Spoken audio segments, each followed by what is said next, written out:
ఇవి పావులు, ఇవి 2 పాచికలు. పడ్డ సంఖ్యను బట్టి పావును జరపాలి. ముందిక్కడికి చేరిన వాళ్ళు గెలిచినట్టు అర్థం. దానికి భాగ్యం ఉండాలి. భాగ్యం మాత్రమే సరిపోదు, బుద్ధి ఉండాలి. చరిత్ర అదే కదా.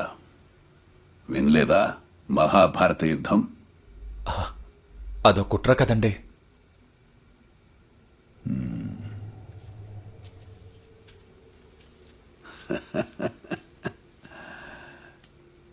కాలం ఎంత బరువైందో కదా. కాలం భారంగా గడుస్తున్న వాడికి పాచికలాడ్డం అనేది పరమౌషధం కదో. అవునండి. అయితే వెయ్యి.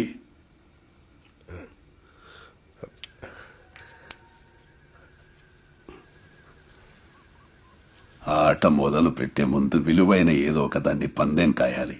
ధనమో ధాన్యమో ఏదో ఒకటి. నాలాంటి పేదవాడి దగ్గర అలాంటివేముంటాయండి?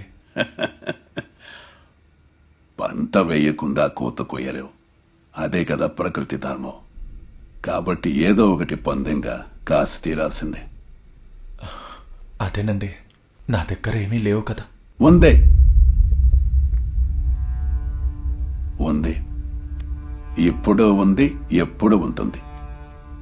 అది నీకు తెలియట్లేదంతే.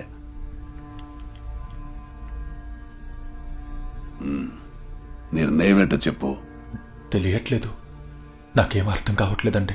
ఏయ్, ఇందులో అర్థం కాకపోవడానికి ఏముంది? త్వరగా చెప్పు అయ్యా. కట్టుకున్న పంచె తప్ప నా దగ్గర ఇంకేం లేవండి. నీ దగ్గరుంది వెలకట్టలేని కాలం. కాలమా? కాలాన్ని ఎలా పందెం కాయమంటారు? కాయగలవు.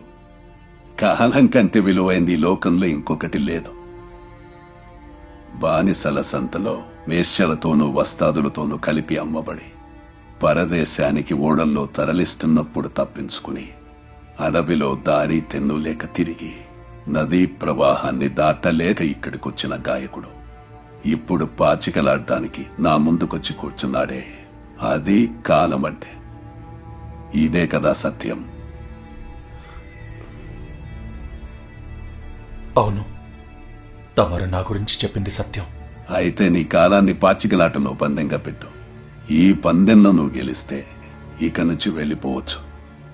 ఒకవేళ ఈ పందెంలో నేను గెలిస్తే నువ్వు జీవితాంతం ఇక్కడే ఉంటావు, ఈ భవంతిలో గాయకుడిగా. అయ్యో, మీకు